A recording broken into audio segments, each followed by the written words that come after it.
one of the first things you have to understand, guys, when you go on dates with chicks and you're trying to invite them home, it's almost inevitable with the vast majority of girls that you do take out, first date, second date, third date, whatever it is, the vast majority of the time, girls will always give you little objections or concerns to coming home with you. And it's not because they're not attracted to you. It's not because they're not feeling a connection or there's no sexual tension or there's no chemistry or whatever. It's just due to the fact that society's conditioning on them makes them feel a little bit timid or a little bit of shame or not being like super down to be perceived as easy or eager to go home with you.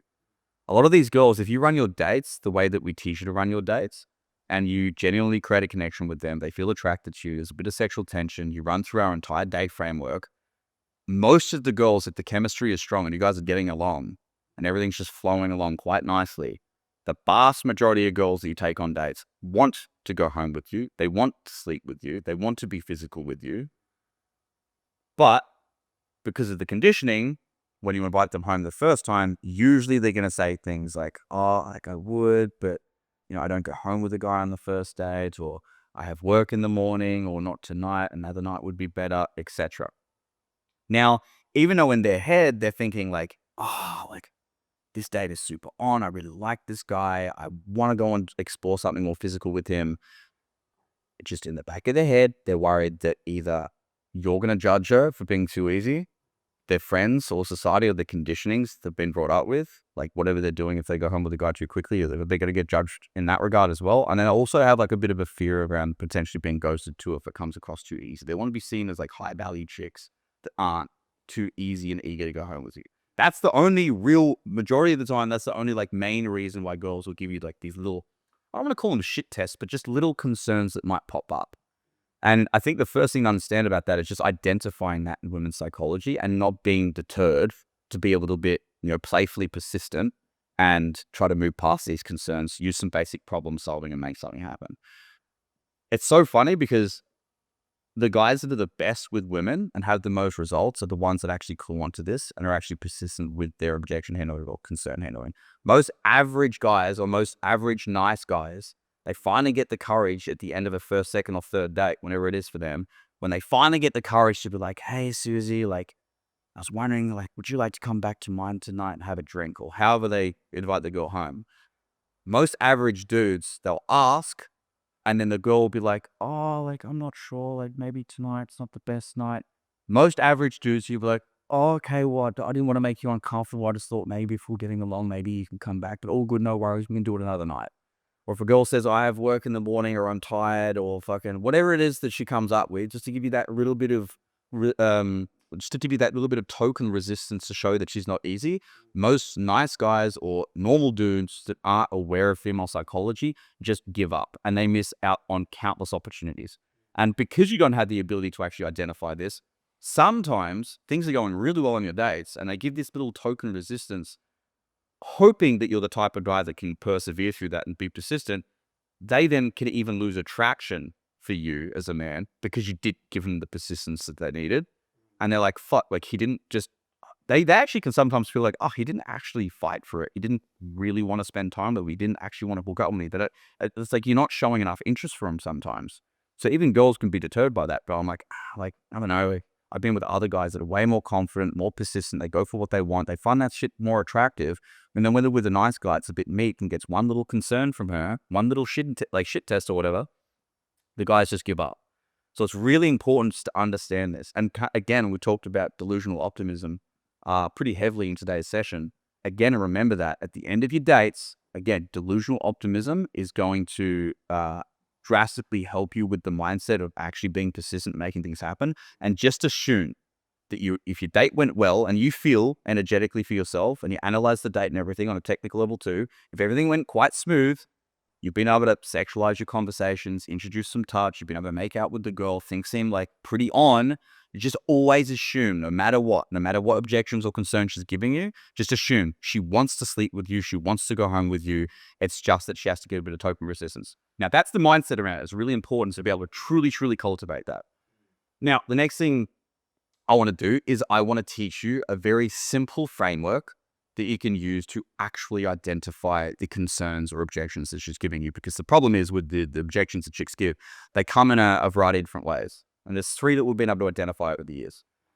There are logistical objections or concerns. There are emotional objections or concerns, and then we also had smoke screens.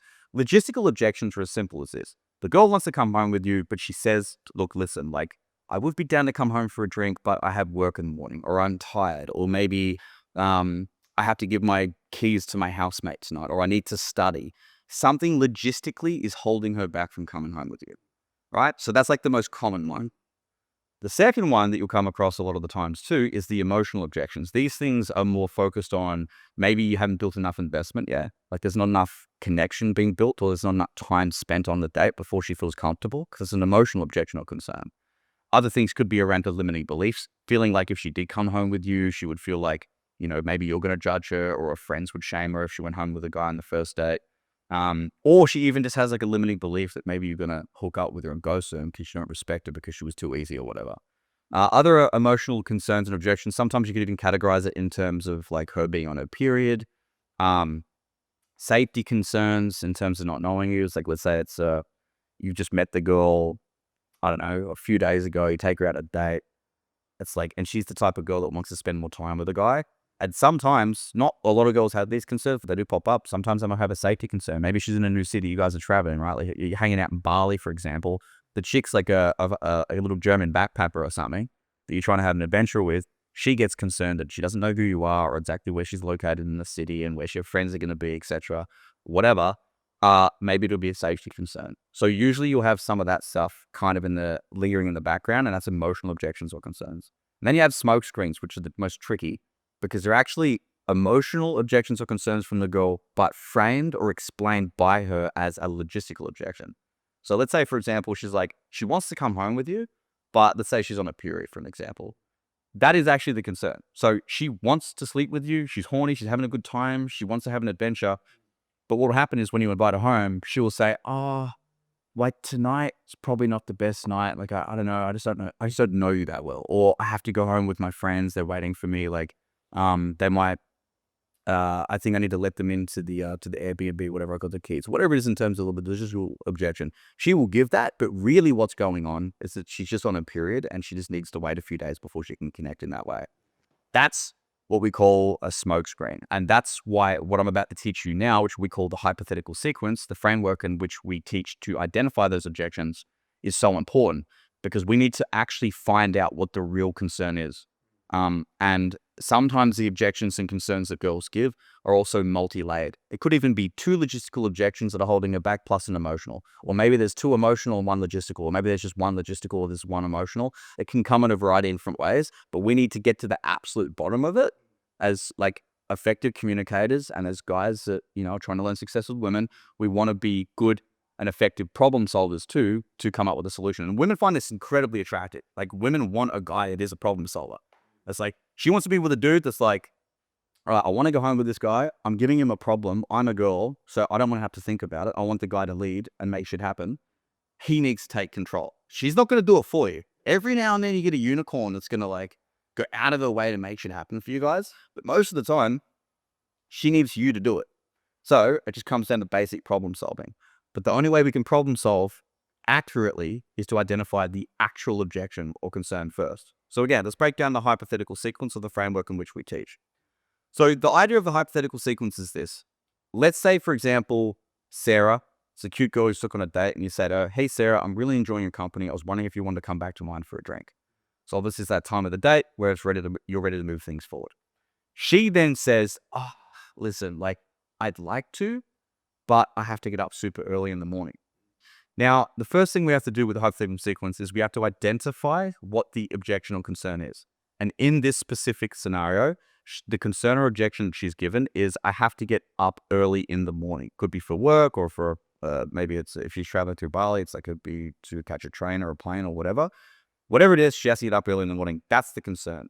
So the way that we actually figure out if that's the actual objection is literally just by saying, okay, hypothetically, if you didn't have to get up early in the morning, would you have been open to coming back to mine? So all we're doing is we're looking at that scenario, seeing the problem or concern, taking it out of the scenario or the equation to see if that fixes the issue. It's basic problem solving, but using the hypothetical sequence.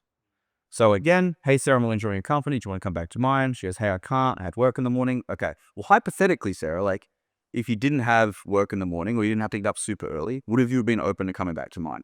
If she then says yes, congratulations, guys. You have identified the issue or the concern that she's got. Now all you got to do is use basic problem solving to overcome that specific concern, which could be like a false time constraint by saying to her like, well, look, I have to get up super early in the morning too. So on that note, maybe what we could do is we can go back to mine. We'll have one drink, hang out for 30 minutes max. Then we'll call it a night. That way we're both not up super late and we'll be tired in the morning. Does that work for you? And she goes, yeah, it sounds great. Then you can invite her home, right? That's all you got to do. It's just basic problem solving, which is usually pretty easy for dudes. If you just think about it logistically and logically, it's super easy to do. And if you think about all of this objection handling stuff as well, it's like, dude, just think about it as like you want to go out to a party with a mate or something, or do like some sort of activity with like one of your bros. Just think about the same thing. It's like if a dude says, one of your best mates says, like you invite him out to a party and you're like, hey bro, do you want to come out and like fucking go have a few drinks tonight? It's like, oh bro, I can't. And you're like, well, why? And he's like, I have work in the morning or whatever. Treat it the same way you would with that mate, where you're probably like, well, brother, like fucking, we'll just go out for one drink. Use the problem solving, right? We'll go out for one drink and then we'll call it a night. Most likely you will probably convince your mate to come out for a drink. Treat the girls the exact same way. Assume familiarity. Assume that like this girl's already super attracted to you and is super down. All you do is problem solve. Now where it becomes a little bit more convoluted is when we have double concerns or objections or clusters. Yeah. So it could be too logistical and emotional, or it could be like a little bit further down on the emotional side and there's still logistical there. We've got to kind of identify it. So I'll just give like one basic example of that. Hey, Sarah, I'm really enjoying your company. I was wondering if you want to come back to mine for a drink. She goes, yeah, I would, but I have to get up super early in the morning. Now, what do? You find the objection in the scenario. We take it out. And we say, okay, well, cool. Hypothetically, if you didn't have to wake up super early in the morning, would you be open to coming home with me or coming back to mine for a drink? She then says, yeah, I would, but also, I don't know, like, you know, I just don't usually go home with a guy on the first date. Boom, bingo. This is where the secret sauce is, because now, you know, as guys have learned how to do this properly, right, to actually navigate the objections, concerns accurately, it was never actually probably the logistical objection of staying up too late. It's that she just doesn't go home with a guy on the first date. She feels a little bit of pressure, or maybe there's going to be expectations. That's why this stuff is so important, to peel back the layers and find out what exactly is holding her back. So now we just double down on the hypothetical sequence. You ask the girl, hey, Sarah, I'm really enjoying your company. Do you want to come back to mine for a drink? And then she says, well, I would, but I have to get up super early in the morning. You then have identified the potential concern, take it out with the hypothetical. Okay, cool. Hypothetically, if you're going to have to wake up super early in the morning, would you be down to come home with me?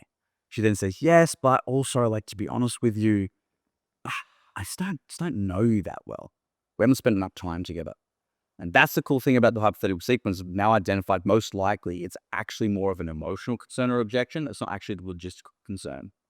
So now the way that you would navigate that is you would say, okay, cool. Well, on that note, hypothetically, if we didn't have to worry about, like, you know, waking up super early in the morning, being tired, and also you did know me a little bit better, we'd spend some more time on the date and we had a stronger connection, etc. Would you have then been open to coming back to mine, listening to some music and having a few drinks? And then she says yes. If she says yes in that scenario, we have now identified that it's not probably the logistical objection that she's given in terms of having to wake up early. Most likely there's just not enough investment there and enough comfort. So what do we do with problem solvers? Sweet. Okay, cool. Take the pressure off of her and maybe spend another 30 minutes to an hour on the date. Build some more investment, focus on your level 1, 2, 3 questions. Or another scenario is like maybe you haven't opened up enough to her. So talk a little bit more about your life, your experiences, be vulnerable, continue building the connection. And then potentially you built enough comfort, then try again.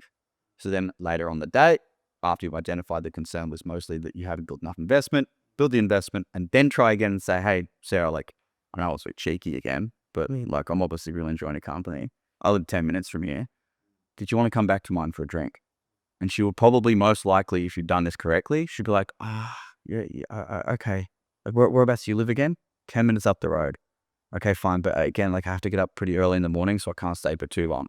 No worries. Like, we'll go back home, we'll have one drink, hang out for 30 minutes, and then we'll call it a night. Does that sound cool? She'll be like, yes, sweet. So that's how you run through the hypothetical sequence. Now, obviously, in our video course that you guys have access to, Unleash 2.0, I have literally written out every single objection or concern that you will ever come across for both your instant dates, and even nightclub interactions. I had literally given you step by step every single objection or concern a girl will ever give you, and word for word, I've shown you exactly what to say and what to do in those scenarios. So even though we're about to do a bunch of role plays and do a couple of back and forths on the most common objections and concerns you're going to get, just know if there's some things that we haven't been able to cover in today's session on the immersion, you have access to the course, go back through it. I promise you, the vast majority of concerns or objections that will pop up will be covered in the course. So just remember that, yeah? But for now, what I want to do is just run around and play around with the idea of just doing some basic role plays. Yep. And me and Ben will give a few objections, and then I want you guys to practice doing the hypothetical sequences and go from there. Now, one thing I also want to mention is, like, when you use the framework by using the words hypothetically, if you didn't have X, Y, Z as the objection or concern, would have you been open to coming home with me? When you get better at this, don't just keep using the word hypothetical. Sometimes these objections or concerns these girls give you might be multi-layered and like a 3-step objection handling process, right? Like she could be like, I have to get up early in the morning. I don't know you that well. She's also on a period. Like once you actually navigate this like all the way down and you identified it, you can't say hypothetically over and over again. You sound like an idiotic robot. Running a script. Yeah, it's like running a script. It's not going to feel super authentic. So you just have to change the language a little bit. So instead of saying hypothetical, it's like, okay, cool. Well, let's just say this wasn't an issue. Yeah. In an ideal world. Yeah, or in an ideal world, if you didn't have X, Y, Z tomorrow, would have you been open to it? You need to change your language to make it. This is your perfect day. Yeah, you could probably do something like that too, but just make it simple. Yeah. Identify the objection or concern, take it out of the equation, see if it fixes the problem, run yourself through the whole framework to identify what the real concern is, and just change up the language. And it's just going to take time and practice to make this happen. One last caveat as well, before we get into the objection handling role plays, to make sure we get you guys to a high level of the skill set, is generally speaking, you get about 3 attempts at this in terms of trying to problem solve with her and trying to identify the objections. Try it 3 times and be persistent 3 times, but anything above that, let's say, for example, you're on a first date and she's giving multi-layered objections and it just keeps going and you can't seem to problem solve, stop, boys. There's no need to be too persistent, because persistence equals entitlement at a level where girls are going to appreciate it. They're going to think you're a bit cheeky. You're going for what you want. It's actually quite attractive, but it's not hard to then go one step too far where you now start being too needy, too attached to the outcome, and it can be borderline creepy. And you can't take no for an answer, and that will literally throw women off. And it'll damage your chances of seeing that girl again on a second date. So 3 times rule always, with persistence, with everything that you do. That'll give you the highest chance of making something happen and gives you a bit of wiggle room to play around with that dynamic. Now, if you are someone that wants to make sure that you don't make a lot of social mistakes in your social settings or when you're going out there and doing cold approach or trying to improve your dating life, and you want to become the best version of yourself, you want to become more attractive, you want to become more charismatic, you also just want to go and meet and date and connect like high quality women on a consistent basis, and you want to learn a skill set by doing this through the process of cold approach without having to rely on dating apps, learning how to meet women in everyday situations, beaches, parks, malls, shopping centers, wherever it might be, and you just want to build more confidence, have higher self-esteem, and just be a fucking sick, then guys, we actually have some coaching services that we offer. We have a live 5-day immersion, and we also have a 6-month online mentorship, and we also have a video course too for the guys that might not want to do a high ticket coaching program but just want to dabble and get some more concepts like this that we don't post here on YouTube. Then we have services like that, and the way that you do that is click on the link in the description to book a free consultation call with either myself, Ben, or someone from our team for all coaching inquiries. And if you're not ready to do any coaching with us, then guys, if you still really enjoy this content, you get value from it, then guys, leave a like, comment, and subscribe. I love to see the comment section. I love guys to give opinions, and maybe you guys can also share some of the social mistakes that you've seen yourself or other people that you've met make, and that way we can share more value, help awaken everyone to become better versions of themselves, and just become a bunch of sick. But until then, guys, gonna see you in the next video.